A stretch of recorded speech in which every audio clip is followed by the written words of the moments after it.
नमस्कार, आप देख रहे हैं न्यूज 18 राजस्थान। आपके साथ मैं हूं अभिषेक।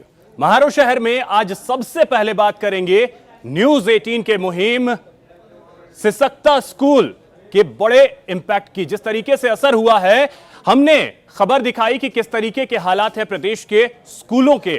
उसके बाद जो असर हुआ है, खुद शिक्षा मंत्री गोविंद सिंह डोटासरा ने न्यूज 18 पर बातचीत करते हुए यह कहा कि हम इस स्थिति को बदलेंगे। आपको बता दें कि स्कूल में नौनिहाल सुरक्षित होकर पढ़ेंगे, यह कहना है शिक्षा मंत्री गोविंद सिंह डोटासरा का। उन्होंने न्यूज 18 से वादा किया कि जो तस्वीर है वो जरूर बदलेगी, हर स्कूल में पानी की व्यवस्था की जाएगी।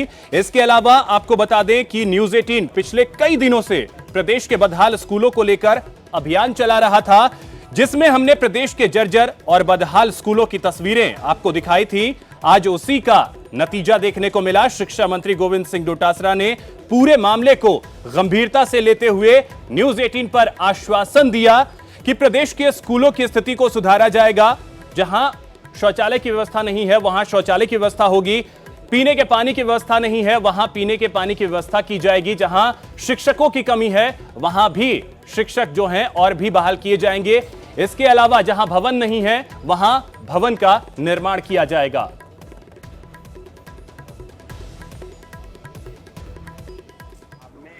1500 करोड़ रुपए नए कक्षा कक्ष भवनों के लिए मरम्मत के लिए एक अलग हेड से लेकर के आए हैं। 400 करोड़ रुपए हमने नाबार्ड से विद्यालयों में कक्षा कक्ष और रिपेयर करके लेकर के आए हैं। और जो पिछली सरकार ने 1200 करोड़ रुपए बजट होते हुए भी खर्च नहीं किया था, उसको भी हम वापस स्टील और में पीएपी में मंजूर करा के लाए। तो निश्चित रूप से हमारे पास बजट पर्याप्त है और जो विद्यालयों की जो जर्जर स्थितियां हैं, जो रिपेयर हैं या नए कक्षा कक्षों की आवश्यकता है, उसके ऊपर हम जो ही बजट ये पारित हो जाएगा 29 तारीख को, उसके ऊपर तेज गति से काम करेंगे। गोविंद सिंह जी, अगर आप न्यूज 18 राजस्थान देख रहे हैं तो मैं आपको बताना चाहता हूं, आपसे थोड़ी देर पहले कोटा में हमारे एक सहयोगी एक स्कूल में खड़े थे, उनके देखते ही देखते उनके सामने एक छज्जा गिर गया।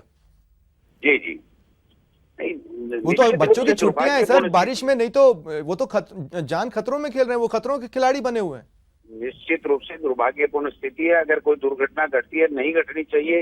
विभाग का, सरकार का हमेशा प्रयास रहता है कि किसी प्रकार की कोई दुर्घटना नहीं घटे। मैं आपको इसके न्यूज 18 के माध्यम से सभी को आश्वस्त करना चाहता हूं कि जहां से भी इस तरह की कोई बात आएगी, हम सो मोटो भी इसको जो है ना वो साला दर्पण के माध्यम से हम फीडबैक लेंगे और जहां ऐसी स्थिति बनेगी उसको सुधारने के लिए हम लोग, हमारी सरकार काम करेगी। तो शिक्षा मंत्री गोविंद सिंह डोटासरा को आपने सुना, उन्होंने किस तरीके से न्यूज 18 पर आश्वासन दिया। चलिए आपको लिए चलते हैं कोटा के एक स्कूल जो अपनी बदहाली पर आंसू बहा रहा है। जर्जर स्कूल,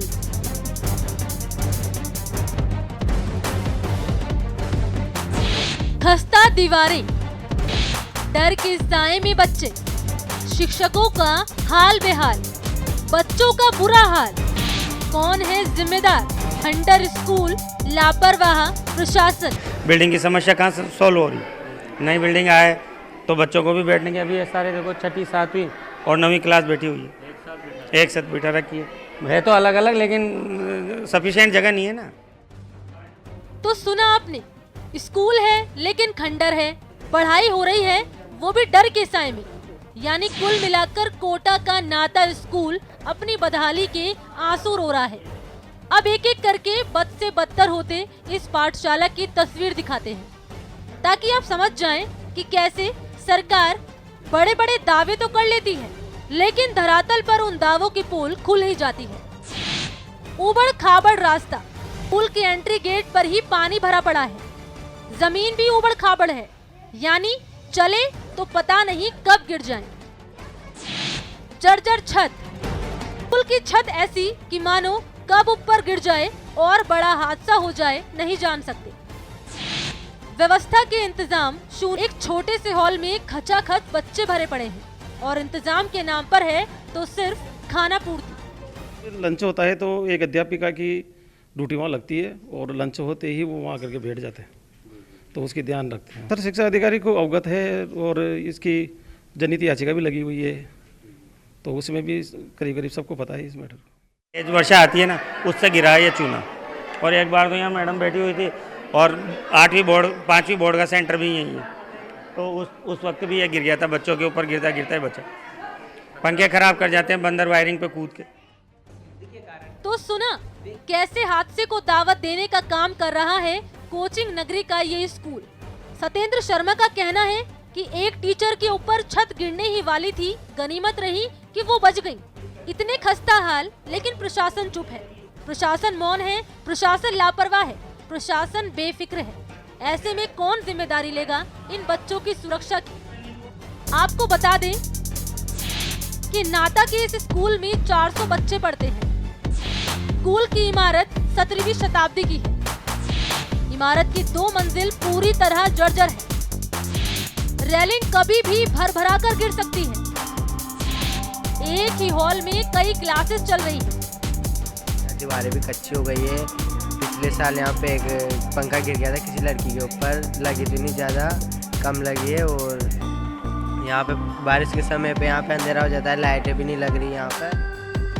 छात्र स्कूल की बदहाली बता रहा है, लेकिन अभी तक इस सालों पुरानी इमारत की मरम्मत नहीं कराई गई है। मरम्मत तो दूर, यहाँ झांकने तक की जहमत प्रशासन ने नहीं उठाई है।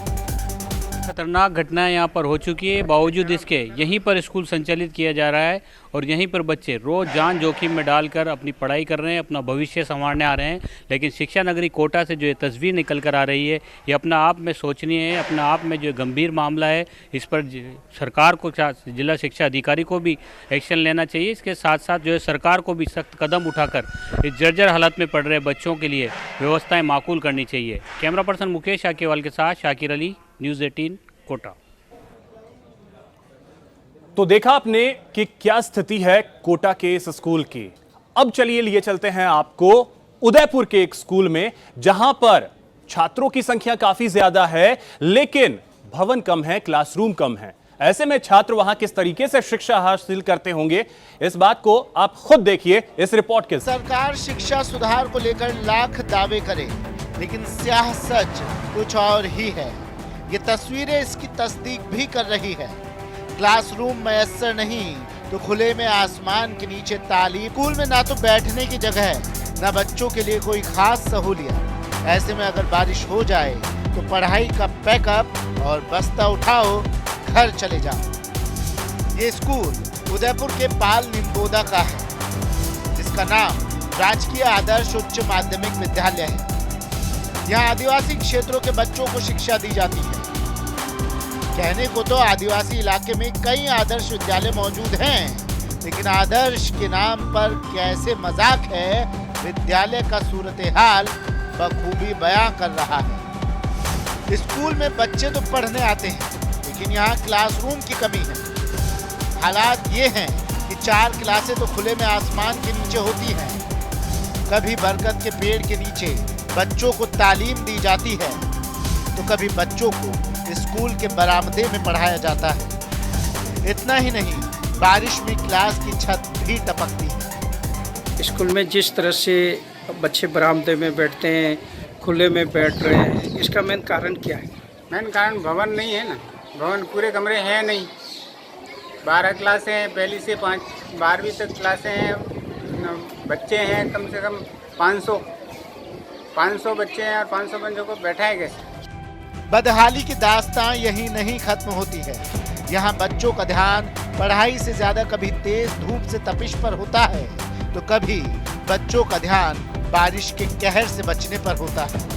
ऐसा भी नहीं है कि स्कूल की समस्या उच्च अधिकारियों को नहीं पता है, लेकिन जिम्मेदारों के कान में अब तक जू तक नहीं रही। यहाँ पर अध्यापकों, यहाँ पर कक्षों की भारी कमी होने के कारण से बच्चे आसानी से बैठ नहीं पाते हैं। बार बार इधर उधर इनको शिफ्ट करने में हमें भी बहुत सारी परेशानियाँ झेलनी पड़ती है। कभी कभी बारिश आने पर बड़ी मजबूरी के अंदर इधर उधर कक्षाओं में कम बैठाने की व्यवस्था करनी पड़ती है। बहुत सारी समस्याओं के बीच में हम स्कूल को संचालित कर रहे हैं अच्छी तरह से। ये विद्यालय 2015 में माध्यमिक से उच्च माध्यमिक क्रमांकित हुआ है सर। तो इस विद्यालय में टोटल 8 कमरे ही हैं बच्चों में बैठने के लिए। हमारे पास टोटल नामांकन है वो सर 550 के लगभग है। तो बच्चों को बैठने के लिए बहुत ही बड़ी मेजर प्रॉब्लम सर यहाँ पर आ रही है। 4 कक्षाएँ बाहर बैठती हैं और बाकी जो कमरे 8 कमरे हैं वो सही रूप से काम कर रहे हैं। वो भी सर बरसात के मौसम में दरदर है, टपकते हैं और बरसात के समय में तो बच्चों को हमें छुट्टी भी करनी पड़ती है सर। क्लास भले हो ना हो, लेकिन कागजों में स्कूल खूब तरक्की कर रहा है। शिक्षा विभाग ने इस स्कूल में विज्ञान विषय की भी शुरुआत की, लेकिन प्रैक्टिकल के लिए लैब का अता पता तक नहीं। 2 लैबें नहीं है, साइंस फैकल्टी है और प्रयास भी किया है पर हो नहीं रहा है काम कहीं कुछ भ्रमण के लिए। से भी मिले थे हम अमृत जी से मिले थे, उन्होंने भी कहा था कि मैं करूँगा कोशिश पर हुआ नहीं कुछ। रमसा में भी रिपोर्ट की है, मतलब मांग की है हमने, वो भी कुछ नहीं हुआ। फिर हम क्या नाम एक जीआरडी से भी हमने कागज़ पहुंचाया था पर हुआ नहीं है काम। हम बरगद के नीचे बैठते हैं, बारिश आती है तब हम इधर उधर भागते हैं। कमरों की बहुत सी समस्या है हमारे स्कूल में, कमरों की बहुत ही समस्या है। अब बरगद के पेड़ के नीचे बैठते हैं पर छाया तो भरपूर है, बारिश आते हैं तब हम इधर उधर भागते हैं। स्कूल ने साफ साफ अधिकारियों की अनदेखी को बयां कर दिया है। अब बेरुखी ऐसी हो तो भला आदिवासी अंचल समाज आज भी मुख्य धारा से कोसों दूर ना हो। बाल निंबोदा स्कूल की ये तस्वीरें भले ही आपको गुरुकुल पद्धति की याद दिला देती हो, लेकिन वास्तविकता में यह शिक्षा विभाग की उस लापरवाही को उजागर करती है जो शिक्षा को जन जन तक पहुंचाने के दावे तो करते हैं, लेकिन उसके लिए बुनियादी सुविधाएं उपलब्ध कराने हेतु जरा भी गंभीर नजर नहीं आते। कैमरा पर्सन जमाल खान के साथ कपिल श्रीमाली, न्यूज़ 18 उदयपुर। अब रुख करते हैं खबरों की ओर। अगली खबर जो है वो टोंक से है और ये खबर दिखा रही है कि किस तरीके से प्रदेश में कानून व्यवस्था की धज्जियां उड़ाई जा रही हैं और किस तरीके से अपराधी पूरी तरीके से बेखौफ हैं। टोंक में एक पुलिस कांस्टेबल की चाकू गोदकर हत्या कर दी गई। आपको बता दें कि टोंक में मेहंदवास बाईपास के पास पुलिस कांस्टेबल पर जानलेवा हमला कर दिया गया, जिसकी इलाज के दौरान मौत हो गई। सादत अस्पताल में हुई मुकेश चौधरी की मौत पर पूरा पुलिस महकमा सख्ते में है। मुकेश के परिजनों ने हत्यारों की गिरफ्तारी की मांग की है।